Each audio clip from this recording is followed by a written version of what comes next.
नमस्कार, आपने देखना शुरू कर दिया है एएसआर न्यूज़ और मेरा नाम संजय कुमार है। बिहार के राजनीतिक पन्ने में आज एक नए अध्याय की शुरुआत हो गई है। राष्ट्रीय जनता दल, जी हाँ, जो बिहार की मुख्य विपक्षी पार्टी है, उसमें नए युग का सूत्रपात हुआ है और तेजस्वी यादव आज राष्ट्रीय कार्यकारी अध्यक्ष घोषित किए गए हैं। निश्चित तौर पर यह पहला मौका है जब आरजेडी में राष्ट्रीय कार्यकारी अध्यक्ष किसी को बनाया गया है। लालू प्रसाद यादव ने अपनी सहमति जता दी है और बाकायदा उनको सर्टिफिकेट भी दिया गया है। राष्ट्रीय जनता दल अब नए युग में प्रवेश कर रहा है। इस मुद्दे पर बात करने के लिए हमारे साथ senior journalist Ravi Upadhyay sir हैं। हमेशा की तरह सर आपका बहुत बहुत स्वागत है। और राष्ट्रीय जनता दल आज सुर्खियों में है क्योंकि आज नए युग का सूत्रपात हुआ है। राष्ट्रीय जनता दल में तेजस्वी यादव जो है वो बना दिए गए हैं राष्ट्रीय कार्यकारी अध्यक्ष। इसको सबसे पहली प्रतिक्रिया आपकी क्या होगी राजद के इस फैसले पर? नहीं, देखिए, निश्चित रूप से राजद के का जो इतिहास है उसमें पहला अवसर है कि राष्ट्रीय कार्यकारी अध्यक्ष की जिम्मेवारी किसी को दी गई है। यह अपने आप में एक माने हिस्टोरिक है ये। और कहीं ना कहीं इतनी बात जो चर्चा थी इस बार, जो आपको आरजेडी, इंडिया ब्लॉक, महागठबंधन जो सीएम फेस थे, आपको तेजस्वी यादव ही थे। और तेजस्वी यादव का जिस तरीके से आपको एनडीए ने धाराशायी कर दिया, तो अब बदलाव की बात चल रही थी। अब तेजस्वी यादव निश्चित रूप से 40-45 दिन बाद जब बिहार में आए, उसके बाद से ही यह सुगबुगाहट थी कि अब इस बार कुछ होगा। लालू प्रसाद यादव देखिए अस्वस्थ चल रहे हैं, वह आपको 24x7 कार्यकर्ताओं के लिए, संगठन के लिए समय नहीं दे पा रहे हैं। तो अब ऐसे में 24x7 24 घंटे कार्यकर्ताओं के बीच रहने वाला कोई व्यक्ति तो निश्चित रूप से चाहिए था। और तेजस्वी यादव से बढ़िया कोई नहीं होगा, क्योंकि आप 2020 का याद करिए। 2020 के विधानसभा चुनाव में लालू प्रसाद यादव जो राजद अध्यक्ष की गैर मौजूदगी में तेजस्वी यादव ने बेहतर स्ट्राइक किया था। और विधानसभा का जो 243 सदस्य जो सीट होता है, जो संख्या बल है, उसमें उन्होंने बेहतर करके एक नंबर की पार्टी बना ली थी। सर, लास्ट ईयर जब वहाँ दिल्ली में जो घोषणा की गई थी तालकटोरा में, और उस घोषणा से और इस घोषणा में कितना का फर्क है और यह अंतर है? नहीं, देखिए, तालकटोरा और में भी वहां पर राष्ट्रीय कार्यकारिणी, राष्ट्रीय परिषद की ही बैठक ज्वाइंटली वहां पर सेशन। यहां पर भी आज जो बैठक हुई, राष्ट्रीय कार्यकारिणी नेशनल एग्जीक्यूटिव की बैठक हुई। 20 प्रदेशों के लगभग जो राजद अध्यक्ष हैं वो, माने राजद के जो प्रदेश अध्यक्ष हैं वो, उसके बाद से नेशनल एग्जीक्यूटिव, राष्ट्रीय कार्यकारिणी के तमाम सदस्य वहां मौजूद थे।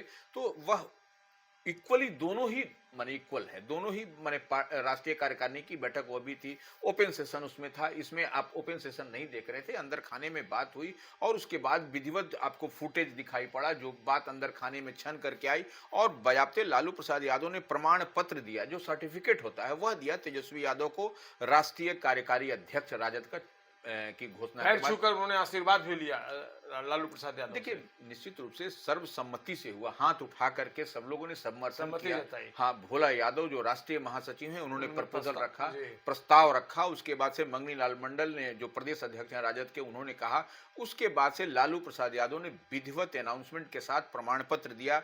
पूर्व मुख्यमंत्री और विधानसभा में, विधान परिषद में, हाँ, नेता, उनकी जो माता श्री हैं राबड़ी देवी, वो भी मौजूद थी। बिल्कुल। सबसे दिलचस्प बात यह है कि इस पूरे घटनाक्रम को कवरेज के लिए मीडिया की मनाही थी, मीडिया को अंदर एंट्री नहीं दी गई थी। और अंदर की खबर रवि सर आपको बताएंगे। सर, हम चर्चा को आगे बढ़ाएं उसके पहले एक जानकारी आपसे लेना चाहेंगे। तेजस्वी यादव को कार्यकारी अध्यक्ष बनाने का मतलब अब यह स्वीकार कर लिया गया है कि अब लालू के उत्तराधिकारी तेजस्वी यादव होंगे, यानी कहीं ना कहीं अब तेज प्रसाद यादव, मीसा भारती, तमाम जो ऐसे उनके संतान, दूसरी संतान जो थी, उनके लिए अब क्या दरवाजे बंद हो गए, चैप्टर क्लोज हो गया उनके लिए उत्तराधिकार में? देखिए, एक बात तो ठीक है, अब तेजस्वी यादव निश्चित रूप से बड़े चेहरे हैं आरजेडी में, और पहले भी थे। लेकिन अब एक बड़ी जिम्मेदारी तेजस्वी यादव के कंधे पर दी गई है। अब रहा सवाल कि उनकी बड़ी बिटिया मीसा भारती जो सांसद हैं, अब वह निश्चित रूप से एमपी है, मेंबर ऑफ पार्लियामेंट हैं आरजेडी से, तो वह दिल्ली की राजनीति करेंगी। बिहार की राजनीति में निश्चित रूप से तेजस्वी यादव का ही से होगा, जो उनकी बात होगी वही होगा। और लालू प्रसाद यादव की लेगेसी को अगर यदि हम लोग कहीं कैरी फॉरवर्ड करने की बात करते हैं, लेगेसी की बात करेंगे, तो निश्चित रूप से तेजस्वी यादव के ही कांधे पर वह लेगेसी आपको दिखाई पड़ेगी। लेकिन तब है कि तो वह एक बात और समझ लीजिए, जो विरोधी दल के लोग कह रहे हैं बैगेज, वह बैगेज भी उनको कैरी करना पड़ेगा। लेकिन सर, तेज प्रताप यादव के यहाँ हाल ही में जो मकर संक्रांति पर दही चूड़ा का भोज हुआ था, वहाँ लालू प्रसाद यादव गए थे और वहाँ उन्होंने बयान भी दिया था अब क्या लगता है तेज प्रताप यादव के लिए मुश्किलें यथावत रहेंगी? देखिए, लालू प्रसाद यादव की पार्टी, ओरिजिनल पार्टी तो राष्ट्रीय जनता दल ही। उनके बड़े पुत्र जो तेज प्रताप यादव हैं, उन्होंने पार्टी बनाई है, वह उनकी पार्टी नहीं है लालू प्रसाद नहीं तो यादव की। तमाम तरह की चर्चा चल रही थी कि बैक हो सकते हैं, उनके लिए भी अब अपॉर्चुनिटी बढ़ेगी।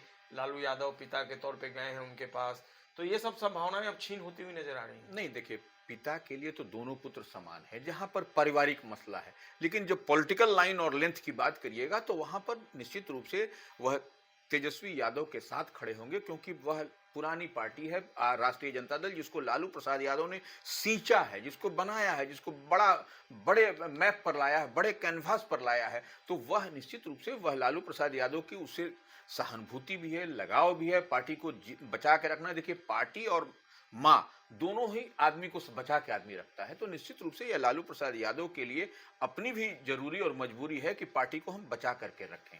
इस पूरे मामले में जो उनकी बहन है रोहिणी आचार्य, जो सिंगापुर में रहती हैं और हाल के दिनों में तेजस्वी यादव से उनके संबंध काफ़ी तल्ख हो चले थे, उनका 2 ट्वीट आया है। उन दोनों ट्वीट की चर्चा मैं खास तौर पे करना चाहता हूं। एक जो ट्वीट उनका आया है, उसमें उन्होंने साफ तौर पे ये कहा है कि आज लालू प्रसाद यादव के युग का अवसान हो रहा है।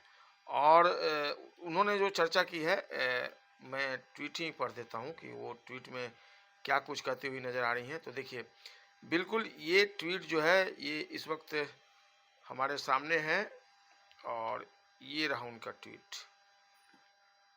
ये सर, इसमें उन्होंने कहा है कि सियासत के शिखर पुरुष की गौरवशाली पारी का एक तरह से पटाक्षेप हो गया।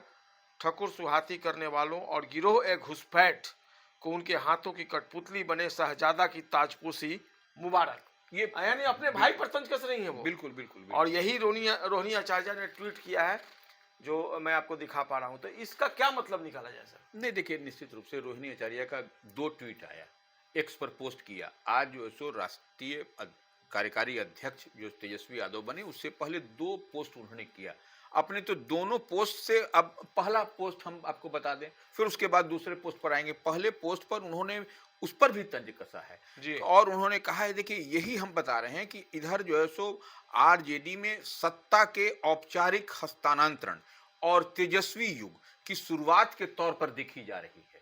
ये जो घटनाक्रम, हाँ, ये जो घटनाक्रम है, ये पॉलिटिकल जी। घटनाक्रम। और इसी में ताजपोशी के साथ ही पार्टी के अंदर जो सियासी तलखी है, वह भी खुलकर सामने सतह पर आपको दिखाई पड़ रही है। रोहिणी आचार्य कोई आपने देखा भी था कि वह चुनाव भी लड़ी थी और हार भी गई, और वही रोहिणी आचार्य वैसी बिटिया जिसको देश और दुनिया सलाम और सैल्यूट करता है कि अपने पिताश्री के लिए किडनी डोनेट किया था, किडनी डोनेट कर दिया था। तो वह अब निश्चित रूप से वह जब पोस्ट कर रही हैं, तो ये क्या कहा उन्होंने अपने एक्स पर। पहले पोस्ट में उन्होंने कहा कि आज का जो ताजा है, नेतृत्व की भूमिका अंदरूनी हालात पर गंभीर सवाल खड़ा किया है। नेतृत्व, अच्छा, हाँ, वो जो उनका पोस्ट को लब्बो लबाब पढ़िएगा। जी। पार्टी की कमान अब घुसपैठियों। अब देख लीजिए, घुसपैठिया की हाँ, किसको संबोधित किया हाँ, उन्होंने? वही बता रहे हैं। तो जिसको जयचंद कहते हैं तेज प्रताप यादव, जिसको यह भी कहती हैं जयचंद, बिल्कुल, वो नाम बताने की जरूरत नहीं है। हाँ, आप अगर पॉलिटिक्स में इंटरेस्ट रखते होंगे तो बखूबी उस नाम से आप परिचित होंगे। हाथ में चली गई है।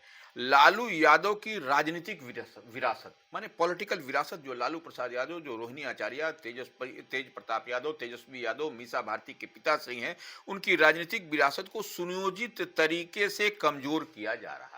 ये एक पोस्ट आया। उसके बाद जो पोस्ट आपने पढ़ा है रोहिणी आचार्य का, दूसरा पोस्ट, वो ताजा सबसे लेटेस्ट अपडेट पोस्ट वही है।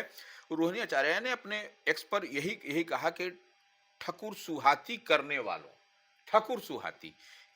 वालों और गिरोहे घुसपैठ, बराबते कौमा में उन्होंने बंद किया है, कोट एंड कोट है ये। इस बयान से अब आपको मैं घुसपैठ करने को उनके हाथों की कठपुतली बने शहजादा की ताजपोशी मुबारक, जी। ये मुबारकबाद दिया है। और इस बयान से ही राष्ट्रीय जनता दल के अंदर खाने में स्पष्टता के साथ दिखाई पड़ रहा है कि कितनी विचारधारा और कहां तक आपको दरार की बात जो आ रही है। ये पॉलिटिकल, ये देखिए बड़ी बात है, बहुत बड़ा राजनीतिक घराना है लालू प्रसाद यादव का, इसको हल्के में कोई ना ले। और इस घराने से इस तरीके की बात निकल करके आ रही है और अंदर खाने से यह दरार अब सार्वजनिक रूप में क्या मुश्किलात पैदा करेगी इस तरह के बयान? तेजस्वी के लिए? देखिए निश्चित रूप से ये तो हम बार बार कह रहे हैं कि तेजस्वी यादव को 3 फ्रंट पर आपको तैयारी करनी होगी। 3 फ्रंट हम बार बार कहते हैं जी। और उनको समान रूप से तीनों फ्रंट पर काम करना होगा। जैसे? जैसे एक तो पार्टी की मजबूती, नंबर 1।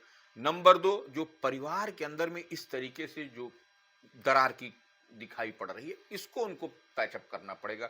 तीसरा, जो आपको लीगल एस्पेक्ट है, जो वहां पर भी उनको परेशानी है, तो वो 3 फ्रंट पर उनको एट अ टाइम स्ट्रोक करना होगा, एट अ टाइम उनको तैयारी करनी पड़ेगी, तभी आप जा करके बेहतर कुछ कर पाइएगा। मतलब तेजस्वी यादव के लिए चैलेंज कंटिन्यू रहेंगे उनके निश्चित लिए। रूप से चुनौतियां बढ़ी हैं। बढ़ी देखिए हैं। राष्ट्रीय कार्यकारी अध्यक्ष बनना यह कोई एक अलग बात है, आपको कोई कांटों भरा ताज है ये, इसको आप मान निकल लीजिए। जाएंगे तेजस्वी इन झंझावातों से? देखिए अब निकलेंगे कि नहीं निकलेंगे यह तो समय बताएगा। ये देखिए निश्चित रूप से यह आपको सामने जो एनडीए है, भारतीय जनता पार्टी है, वह भी कड़ी चुनौती पेश कर रही है। इसीलिए हमने कहा कि तेजस्वी यादव के लिए 3 फ्रंट पर काम करना होगा। मतलब झंझावते हैं और इस अग्नि परीक्षा से तेजस्वी यादव को गुजरना होगा, देखना होगा वो आगे किस हद तक कामयाब होते हैं। चलिए, रोहिणी आचार्य ने तो उनकी चर्चा कर दी, उन्होंने तंज कसा तेजस्वी यादव को लेकर, उनके जो नजदीकी लोग हैं उनको लेकर। लेकिन मीसा भारती ने एक महत्वपूर्ण बयान दिया है, अब वो बयान आपको सुनाते हैं। देखिए मीसा भारती क्या कह रहे हैं।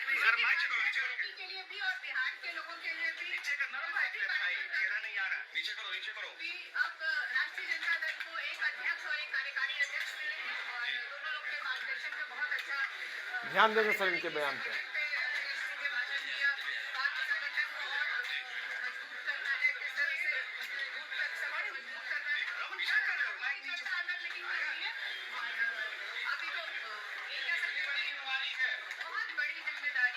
बहुत बड़ी जिम्मेवारी है और ये आरजेडी के लिए सौभाग्य मानती है कि एक तो उनके अध्यक्ष हो गए बिल्कुल लालू प्रसाद यादव और कार्यकारी अध्यक्ष भी मिल गए और पार्टी मजबूत होगी। तो इसका क्या मतलब, एक बहन डिसफेवर में बोल रही है रोहिणी आचार्य, दूसरी फेवर में बोल रही है। नहीं देखिए रोहिणी आचार्य की जो बात है वह फेवर और डिसफेवर की बात नहीं है। यह तो राजनीति में मेंबर ऑफ पार्लियामेंट है, उनकी बड़ी बहन जो लालू प्रसाद यादव की बड़ी बिटिया तेज प्रताप तेजस्वी यादव की बड़ी बहन मीसा भारती। तो निश्चित रूप से तेजस्वी यादव की बड़ी बहन मीसा भारती जब उन्हीं के दल में है तो वह फेवरेबल बात ही करेंगी। लेकिन यह जो उनकी बहन है रोहिणी आचार्य की जो हम लोग बात करते हैं, वह आईना दिखा रही है, बता रही है कि कैसे आपको स्ट्रेंथन करना है, पार्टी को मजबूती करना है और किन किन लोगों से बचना है। इसी बात को रोहिणी आचार्य बोल रही हैं। तो आप दोनों का 2 तरह से आप अर्थ निकाल सकते हैं। और देखिए मीसा भारती ने भी कहा है कि एक बड़ी जिम्मेवारी मिली है, तो उसको कैसे सॉल्व करते हैं, कैसे करते हैं, तो यह निश्चित रूप से कांटों भरी ताज हम शुरू में ही कहा। और निश्चित रूप से हमारी बात को अगर यदि तेजस्वी यादव सुन रहे होंगे या उनके समर्थक सुन रहे होंगे तो इतनी बात जरूर इत्तेफाक रखेंगे कि हम जो कह रहे हैं कि उनको 3 फ्रंट पर काम करना होगा, तभी वह बेहतर करेंगे। और कांटों भरी ताज है, कैसे आपको 25 सीट आया है, 25 से कैसे आप ग्रो करेंगे, आगे करिएगा। और मैजिकल देखिए आपको विधानसभा में मैजिकल फिगर क्या है, 122 लाना है, 243 में 122 लाना है, जादुई आंकड़ा है, सरकार बनाने के लिए आवश्यक है। तो उतने पर तो आपको लाना ही पड़ेगा अलायंस के साथ बट सर टफ आस्क है जरूर, लेकिन इम्पॉसिबल नहीं है। हाँ देखिए इम्पॉसिबल तो कभी नहीं है, इम्पॉसिबल कोई चीज होता है, असंभव तो कोई चीज होता नहीं। आपको प्रयास करना है, हार्ट से, जमीन से, ग्राउंड जीरो पर प्रयास करिए। और देखिए अब हम लोग जो बात करते हैं कि ये जो है सो तेजस्वी यादव की जो राष्ट्रीय कार्यकारिणी की बैठक हुई, तेजस्वी संभालेंगे। तेजस्वी के लिए बड़ी जिम्मेवारी भी लालू प्रसाद यादव ने कह दी कि अब संगठन के भी संभालेंगे और बड़ी जिम्मेदारी है, राजनीतिक फैसले भी बड़े बड़े फैसले लेंगे और वही उनका फैसला अंतिम निर्णय। सारी जिम्मेवारी तेजस्वी कंधे। हाँ, तेजस्वी मंगनीलाल मंडल जो प्रदेश अध्यक्ष हैं वो क्या कह रहे हैं, थोड़ा इसको भी सर सुन लें।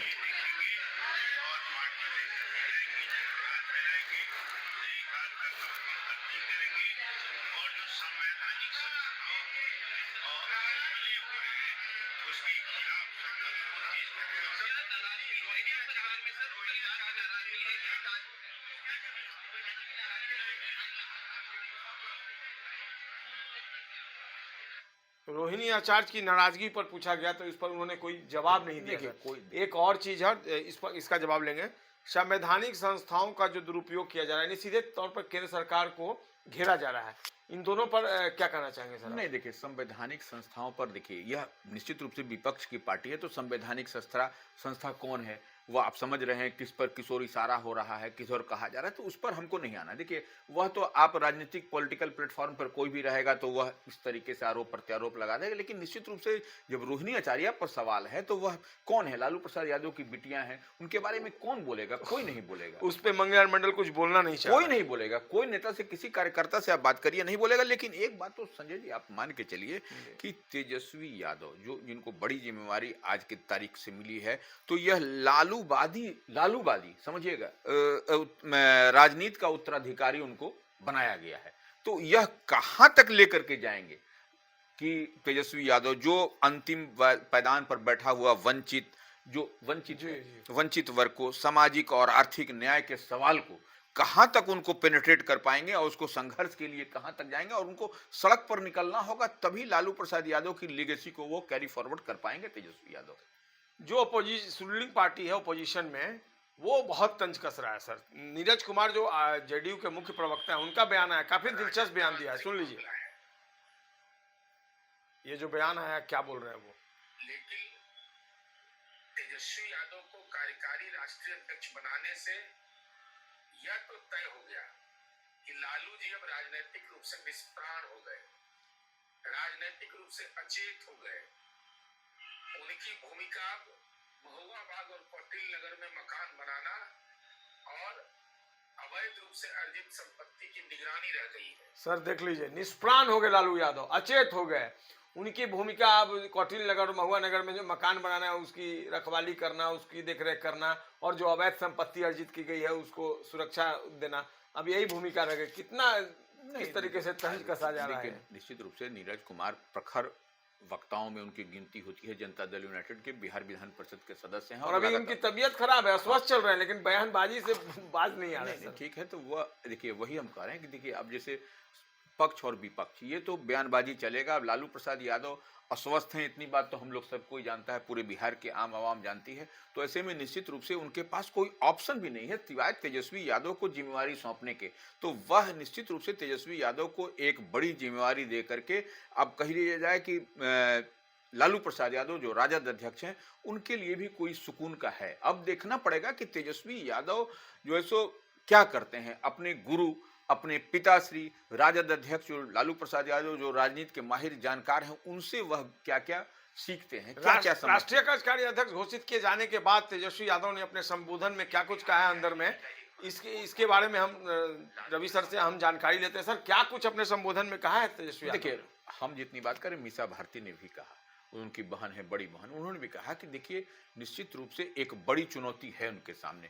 पार्टी को कैसे मजबूत करना है, फिर से बाउंस बैक करना है, और जो राजद का आधार था, वंचित, शोषित, दलित, पिछड़े, अति पिछड़े, उसको कैसे वह आगे ले आएंगे। नहीं, लेकिन जिस तरीके से बयानबाजी चल रही थी पार्टी में, उसको लेकर भी उन्होंने ऐतराज जताया है और दो टुक शब्दों में एक तरीके से कहा कि थ्रेट किया है ऐसे नेताओं को। देखिए, निश्चित रूप से तेजस्वी यादव ने भी कहा है कि जो पार्टी के अंदर बयानबाजी चल रही है, जो चुनाव के दरमियान जो किया गया, तो वैसे लोगों को उस पर नियंत्रण करना है, उस पर नहीं देना है। आप देख रहे हैं कि लगातार बयानबाजी हो रही है कि फलना आदमी को टिकट दे दिया गया। कल भाई वीरेंद्र में उनका एक वीडियो वायरल हुआ था, उसमें जिस तरीके से उन्होंने कहा और कहा कि मैं कायम हूं अपने बयान। नहीं, निश्चित है, वह नेता हैं, बड़े नेता हैं, तो वह कायम रहें, लेकिन यह पार्टी की आप अगर यदि बंद कमरे में किसी बात को करिएगा तो वह अंदर में ही आपका सॉर्ट आउट हो जाएगा, लेकिन पब्लिक डोमेन में, जनता के बीच में, प्रेस के सामने अगर आप बोलिएगा तो यह पार्टी हित में नहीं है, और यह कहीं ना कहीं यह दुखदाई होगा पार्टी के लिए आने वाले समय में, क्योंकि यह कहीं ना कहीं दिखाई पड़ेगा आपको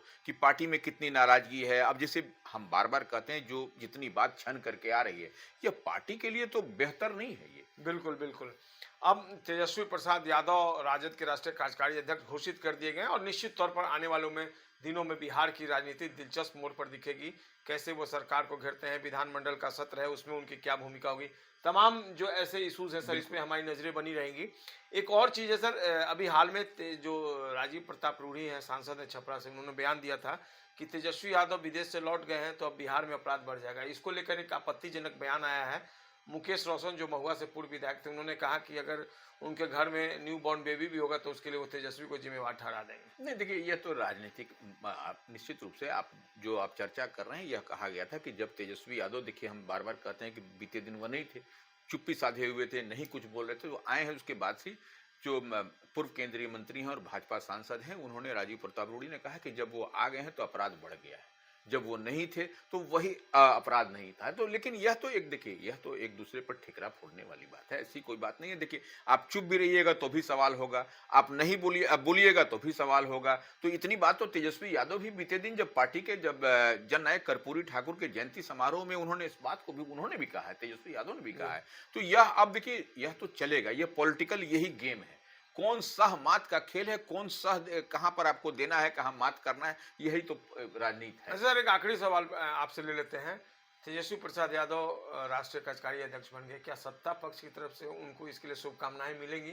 नीतीश जी बीजेपी के नेता है, क्या आप तेज प्रताप यादव क्या इसके लिए उनको शुभकामना देंगे, लगता है आपको? नहीं, देखिए, निश्चित रूप से पक्ष हो, विपक्ष हो, परिवार हो, सबको जो एक बड़ी जिम्मेवारी है और किसी को भी देखिए इसमें शुभकामना देना चाहिए। राजनीति और दलगत भावना से ऊपर उठ करके, न कि तंज कसना चाहिए। देखिए, तंज कहाँ कसना है वो कसी इसके बाद, लेकिन यह जो बेहतर काम अगर यदि हो रहा है, कोई बड़ी जिम्मेवारी मिल रही है, तो उसमें शुभकामना देने से नहीं घटना चाहिए। उससे आपका क्या घटेगा?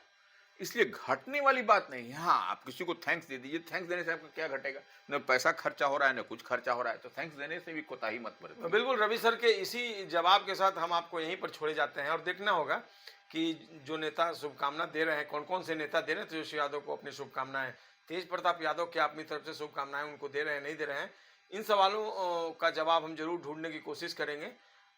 जो ये चर्चा हुई, निश्चित तौर पर आपको ये चर्चा बेहद पसंद आई होगी। कई संक्षिप्त तौर पर ही सही, लेकिन रवि सर ने बहुत बारीकी से सभी चीज़ों पर आपका ध्यान आकृष्ट किया है और हम उम्मीद करते हैं कि इसी तरीके से आप अपना सहयोग और समर्थन हमें बनाए रखिएगा। कोई सुझाव हो तो हमारे कमेंट बॉक्स में जाकर आप जरूर से सुझाव देंगे। हमें लाइक इसी तरीके से करते रहिए, सब्सक्राइब भी करते रहिए, क्योंकि आपका समर्थन ही हमारा संबल है, हमारा आधार है। तब तक के लिए नमस्कार। और रवि सर, आप आए, आपके लिए भी बहुत बहुत धन्यवाद।